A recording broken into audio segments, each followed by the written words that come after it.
Bonjour à tous, bienvenue sur Football Club de Marseille. J'espère que vous allez bien comme tous les mercredis. On se retrouve pour une nouvelle vidéo actualité. On va faire un petit retour là de l'actu de la semaine. Et forcément, cette semaine, on va revenir sur l'interview donnée dans Roten sans flamme sur RMC, l'interview de Mehdi Benatia. Alors Mehdi Benatia qui est le conseiller sportif de Pablo Longoria. Il s'est exprimé sur différents sujets. On va tenter de voir ce qu'il faut retenir un petit peu de son passage. Déjà, l'une des grosses infos, c'est que l'ancien défenseur est en fin de contrat en décembre prochain. Alors ça, forcément, c'est pas une info qu'on avait avant ça. Jérôme Roten, du coup, qui l'a questionné là-dessus. En décembre 2024, ce sera normalement terminé pour son contrat, mais il semble quand même plutôt pas trop s'inquiéter sur la durée de son contrat. On va l'écouter. Voilà, dis-le nous là, dis-le nous que tu restes, Mehdi. Non, Pascal, moi, ce que je veux te dire, Pascal, et je te jure, tu peux me faire confiance là-dessus. Je travaille tous les jours et tu peux demander aux anciens, aux joueurs, au président. Moi, je travaille tous les jours comme si j'allais rester 10 ans. Parce qu'en vérité, ce que je veux dire par là, c'est que je ne serai jamais un problème pour l'Olympique de Marseille. Moi, tu sais, le jour où je dois partir, il n'y a pas de combien d'années il me reste. C'est merci, au revoir. Je n'ai besoin de rien, Pascal, je te le garantis.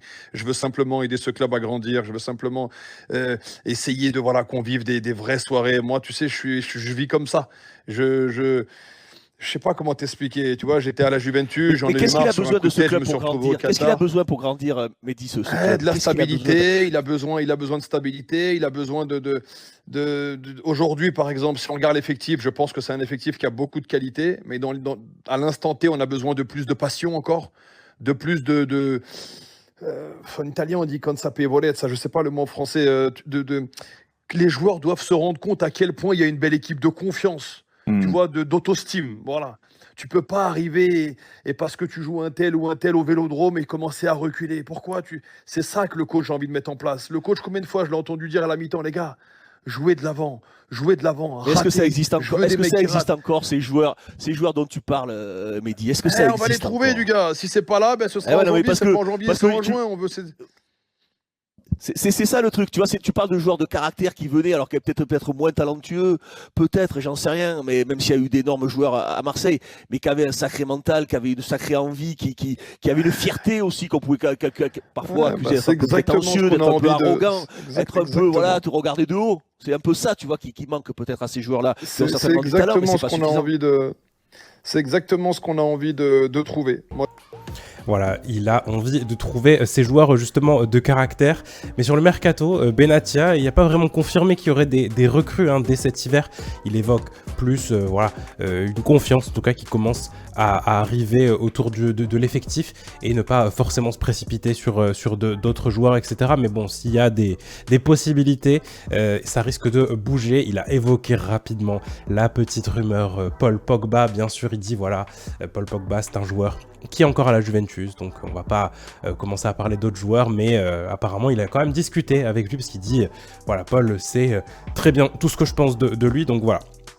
D'un point de vue du projet, c'est vrai qu'il y a quelques petites choses qui ont fuité, on va dire, qui sont sorties, parce qu'il y a Pablo Longoria qui en a parlé aussi dans une longue interview qu'il avait donnée à l'équipe, et il expliquait notamment avoir un projet sur 3 ans avec comme base Roberto De Zerbi. Donc voilà, on sent quand même qu'il y a toujours cette confiance qui règne entre la direction et le coach italien, malgré les récentes déclarations, notamment après le match un peu catastrophique face à l'AJ Auxerre.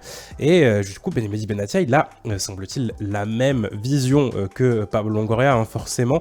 Les deux hommes travaillent ensemble, donc c'est un projet sur 3 ans avec Pablo Longoria comme homme de base, avec la confiance qui règne autour de son projet. Et pour cette saison, ce qu'ils espèrent, en tout cas, c'est un joli parcours en Coupe de France pour tenter au moins d'avoir un petit titre, parce que ça fait très longtemps à l'Olympique de Marseille qu'on l'attend, mais pas forcément d'autres objectifs à part voilà, une qualification en Ligue des Champions, hein, forcément, au moins avoir une place sur le podium, mais pas de volonté de titre, etc.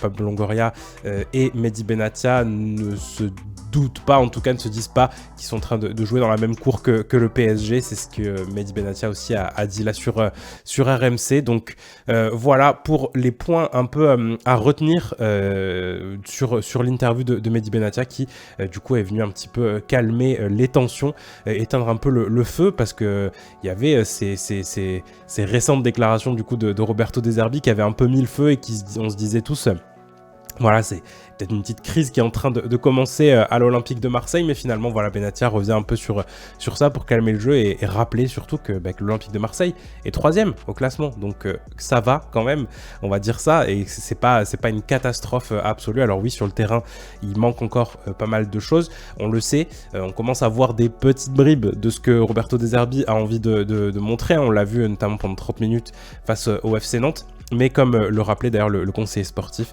il y a eu quand même une petite frustration de la part de De Zerbi, même sur ce match, où pourtant on prend les 3 points, où on fait 2-1 à Nantes, mais il y a quand même une petite frustration de se dire c'est pas possible, pourquoi est-ce que les joueurs n'y arrivent pas sur toute la longueur du match.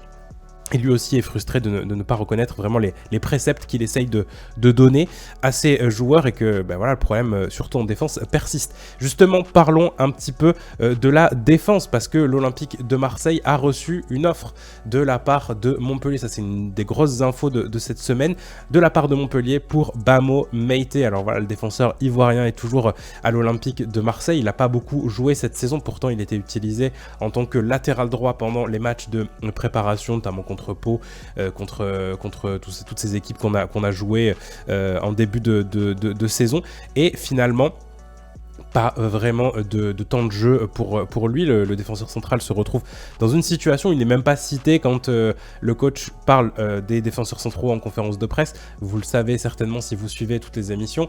J'avais envie de poser la question à Roberto De Zerbi avant le match contre Auxerre, parce que même il avait fait un petit point sur la défense et pas du tout cité Bamo Meïté. Et donc là on a une petite info qui est sortie de la part de l'équipe, qui dit que Bamo Meïté a reçu donc du coup fait l'objet d'une offre de prêt de Jean-Louis Gasset à Montpellier, et que l'Olympique de Marseille l'a refusé pour le moment, parce que l'Olympique de Marseille espère encore le voir revenir à son meilleur niveau. Voilà, on va voir si Roberto De Zerbi va enfin le considérer dans cette hiérarchisation un peu des défenseurs centraux, parce qu'il y a des soucis à ce poste-là, et lui pourrait peut-être être une solution. Voilà, je vous remercie en tout cas de m'avoir suivi et d'avoir regardé cette vidéo. Si elle vous a plu, bien sûr, n'hésitez pas à mettre un petit like, ça nous fera très plaisir, à vous abonner surtout à cette chaîne, parce qu'on arrive doucement aux 100 000 abonnés. On a dépassé les 92 100 et quelques, ou 200 quasiment, donc voilà, on vous remercie énormément pour tout le soutien, et puis on se retrouve très très bientôt. Alors pas ce jeudi, parce qu'il y a la trêve internationale, et donc il y a forcément beaucoup moins de choses à évoquer, mais par contre on se retrouve très très bientôt, donc potentiellement la prochaine émission sur FCM, ce sera le jeudi 21, voilà, donc pour le débat foot Marseille, avant le match face à Lens, et voilà, on se retrouvera un petit peu avant peut-être pour notamment une petite vidéo comme ça de récap d'actu pour mercredi 20, donc ce sera mercredi prochain. Prenez soin de vous, mettez un petit like, abonnez-vous, et surtout activez la cloche pour rater aucune des prochaines vidéos. Merci à tous, ciao ciao.